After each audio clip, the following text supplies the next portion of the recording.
Non-duality is permanent. Now, I don't mean studying for non-duality is permanent. I mean, hopefully that's very, very temporary.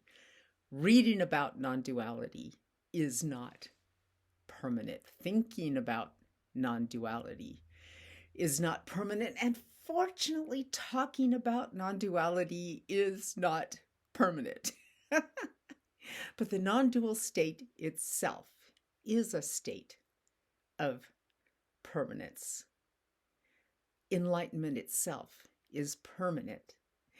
And the reason for that is that knowing that you're part of everything is the natural condition. This is what you were designed for. This is how you were designed to be. And it takes really, really a lot of energy to constantly hold yourself back from unity. That's why so many spiritual teachers say relax, or they teach relaxing and silence, because if you relax enough and you're silent enough, then this little mechanism that you have that's trying to convince you that you're separate goes away. It's not tenable to constantly believe you're not part of the whole when you're walking around in the whole. So the realization of non-duality is just simply a relaxation, knowing that you are what you are. That's why Nisargadatta says, I am that. I'm searching for myself. I'm searching for myself. I'm that already. What I'm searching for, I am the searcher. When human beings live in this state of unity, we're not destructive. One of the main barriers to realizing that you're part of this unity is that you've been told your whole life that something is wrong with people. I mean, how many times have you and everybody that you know started a sentence with, humans are the only animal that, and then go, war, pollution, the list goes on and on and on. How many times have you made a mistake and really internalized that? It's like, and there's so many mistakes that are kind of like undoable, really. Like you say really the wrong thing to somebody. It is really hard to back out of that, because we all see ourselves as broken by nature. But how could we be naturally broken? That doesn't make any sense. Step back from it just for a second. Human beings literally can't just be broken, or we wouldn't be here. It's only this last little sliver of time that we've had this thing that's called civilization that protects us from the natural world. Before that, we had to be part of everything, or we wouldn't have survived. So slipping back into your true nature is, of course, permanent. It took really a lot of work by society and your training to convince you that you're not part of everything. If we can just constantly be told, you are this. Like Nisargadatta says, I am that.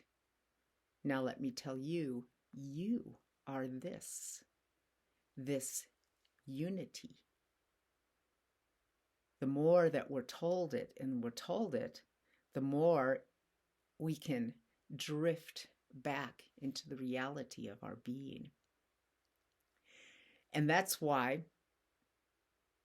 so many people actually wake up, because they get told this in a way that they believe it.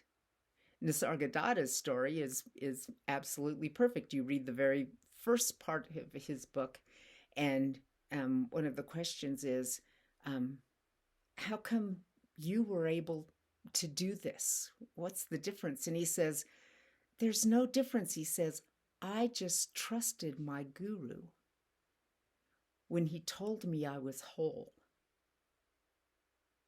So he just happened to be in the right place and the right time and the right frame of mind.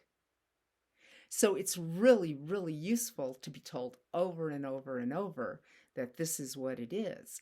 And because we have to constantly counteract all the stories that tell us that something's wrong with us, all of our psychology is based on the fact that something is so intricately wrong with you that every little incident that happened in your life harmed you, and now you're full of trauma and terrible things.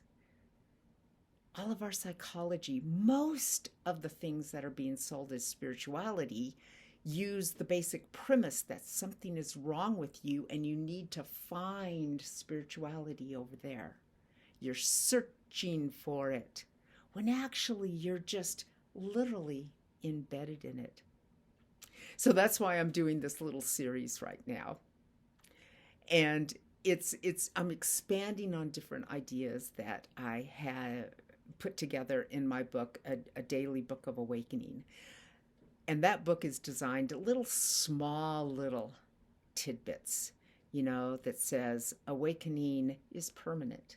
Awakening is honorable. It's ancient. And it just goes through all these little things so that you can just open the book up every day and read a little snippet about who you are.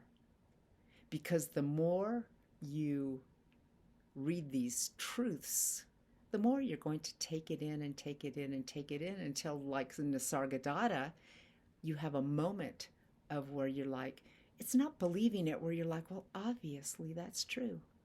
Obviously.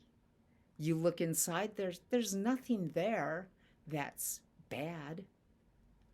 There's nothing there. Close your eyes and look inside. There's nothing there that's good. There's really just silence there. The mind, no matter how chattery it is chattering in a pool of silence. See it one time and it's permanent. Here's my book. If you get that and read every little day, or go through this series on YouTube, and every single day I am going to tell you, this is what awakening is like. This is what the non-dual state is like. And you are already there.